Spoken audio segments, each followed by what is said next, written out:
কোন এক শুক্রবারে বিশাল ভূমিকম্পের মধ্য দিয়ে কিয়ামতের দিন সূচনা হবে, কথাটি কতটুকু সত্য? ইসলামের আলোকে বুঝিয়ে বলবেন। কিয়ামতের দিন, মহাপ্রলয়ের দিনটি থাকবে শুক্রবার, এটি বিশুদ্ধ হাদিসে বর্ণিত হয়েছে, নবী সাল্লাল্লাহু আলাইহি ওয়াসাল্লাম থেকে সুসাব্যস্ত হয়েছে। শুক্রবারের ফজিলত সংক্রান্ত একটা হাদিসে জুমার দিনে কি কি হয়েছে এবং কি কি হবে সেগুলো বলতে গিয়ে একটা পর্যায়ে এদিনেই কিয়ামত প্রতিষ্ঠিত হবে বা মহাপ্রলয় হবে, যখন সৃষ্টি জগতের সব কিছুকে আল্লাহ তাআলা ধ্বংস করবেন, আবার পুনরায় মানুষকে, প্রাণী জগৎকে আবার সৃষ্টি করে সবার হিসাব নিকাশের মুখোমুখি করবেন, হাসর কায়েম হবে। তো এই যে মহাপ্রলয়ের মধ্য দিয়ে যে মহাধ্বংসযজ্ঞ হবে, মহানিনাদ হবে, বিকট আওয়াজের মধ্য দিয়ে গোটা সৃষ্টি জগৎকে আল্লাহ তাআলা শেষ করে দিবেন, সেই দিনটি জুমাবার হবে, এটি বিশুদ্ধ হাদিসের আলোকে প্রমাণিত। এখানে একটা সূক্ষ্ম প্রশ্ন তৈরি হয়, সেটা হলো জুমার দিনে গোটা দুনিয়া ধ্বংস হবে, এটা হাদিসে আছে, অথচ গোটা পৃথিবীর সব জায়গায় একই দিনে জুমার দিন হয় না।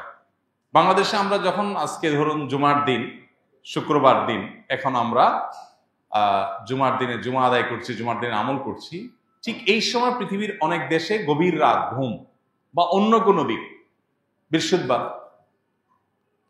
তাহলে যখন কিয়ামত একই দিনে হবে গোটা পৃথিবীতে, বার তো একইটা থাকবে না, তাহলে সেখানে তো শুক্রবার না, সেখানে কেমনে কিয়ামত হবে?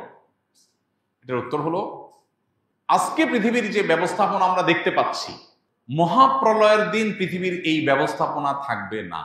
আমরা আজকের পৃথিবীর সাথে তুলনা করে সেদিনকে আমরা বিচার করছি যে সেদিন তো কোথাও জুমার দিন, কোথাও বৃহস্পতিবার দিন হবে, কোথাও দিন হবে, কোথাও রাত হবে। এই দিন এবং রাত এবং বারের এই পরিবর্তন আল্লাহর যে সমস্ত সৃষ্টির কারণে হয়ে থাকে, যে সিস্টেমের কারণে হয়ে থাকে, কিয়ামতের মুহূর্তে ওই সিস্টেম পুরাটাই মুখ থুবড়ে পড়বে, ভেঙে পড়বে, এগুলোর কোনোটাই কাজ করবে না। যে সূর্যের অবস্থান পরিবর্তনের কারণে দিন এবং রাতের পরিবর্তন হয়, এই সূর্যই আলোহীন হয়ে যাবে।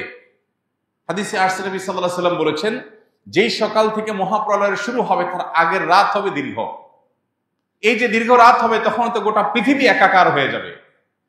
এবং আল্লাহ তাআলা কোরআনে কারীমে বলেছেন সূরা শামসের মধ্যে যে ইদা শামসু কুববিরাত ওয়া ইদান নুজুমু কাদারাত। এই সূরা শুধু অনুবাদ করলে আপনার কাছে পরিষ্কার হয়ে যাবে বিষয়টা।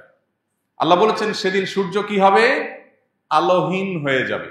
সূর্যের আলো কারণে তো দিন হয়। সূর্যের আলোই যখন থাকবে না, তারকারাজি যখন খসে পড়বে, চাঁদ, সূর্য এবং গোটা সৃষ্টি জগৎ, মহাকাশ এবং আপনার নৌমণ্ডল, ভূমণ্ডল সব যখন শেষ হয়ে যাবে এবং এগুলোর প্রিপারেশন যখন শুরু হবে, আগের রাতটা হবে দীর্ঘ, মানুষ অপেক্ষা করবে সকালের, কিন্তু ভোর আর হবে না। এরপরে পশ্চিম দিকে সূর্য উঠবে, তারপরে ধাপে ধাপে সিংহা ফুৎকার দেয়া হবে, মহাপ্রলয় শুরু হবে। তাহলে বোঝা গেল মহাপ্রলয়ের সেই সময়, সেই মুহূর্ত, সেটা আজকের পৃথিবীর যে সিস্টেম আছে এইটা হুবহু তখন থাকবে না, বরং তখনকার পৃথিবীতে আজকের সিস্টেম, যেটার উপরে দিন রাত নিরূপণ হয়, গোটা পৃথিবী যেভাবে আপনার এক এক অঞ্চল, এক একটা সময় আপনার আমরা পাই, এই পুরো সিস্টেমটাই তখন মুখ থুবড়ে পড়বে। অতএব এটার সঙ্গে মহাপ্রলয়ের সেই সময়কে তুলনা করা যাবে না। আর সবচেয়ে বড় বিষয় হলো, যখন কোনো হাদিস বিশুদ্ধভাবে প্রমাণিত হয়, তখন সে হাদিস যদি আমাদের কোনো কারণে বুঝে নাও আসে, তো আল্লাহ তাআলা ভালো জানেন কিভাবে এটা হবে, কিন্তু হবে এটুকু নিশ্চিত। আমার বুঝে নাও আসতে পারে, না আসলেও আমার ঈমানের জায়গা হলো যে হাদিসে নবী সাল্লাল্লাহু আলাইহি ওয়াসাল্লাম বলেছে এটা হবে, তাহলে হবে।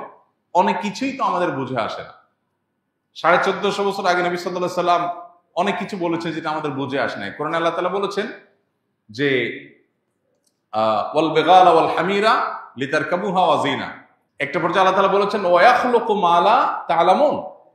আর এই যে গাদা, খচ্চর, যেগুলো তোমরা বাহন হিসাবে এগুলোকে গ্রহণ করছো, এগুলো দিয়ে তোমরা চলাফেরা করছো। দেখুন তখনকার পৃথিবীতে গাদা, খচ্চর, ওট, ঘোড়া, এই তো, এছাড়া তার বাহন ছিল না। এগুলো দিয়ে মানুষ চলতো, নৌকা দিয়ে মানুষ চলতো।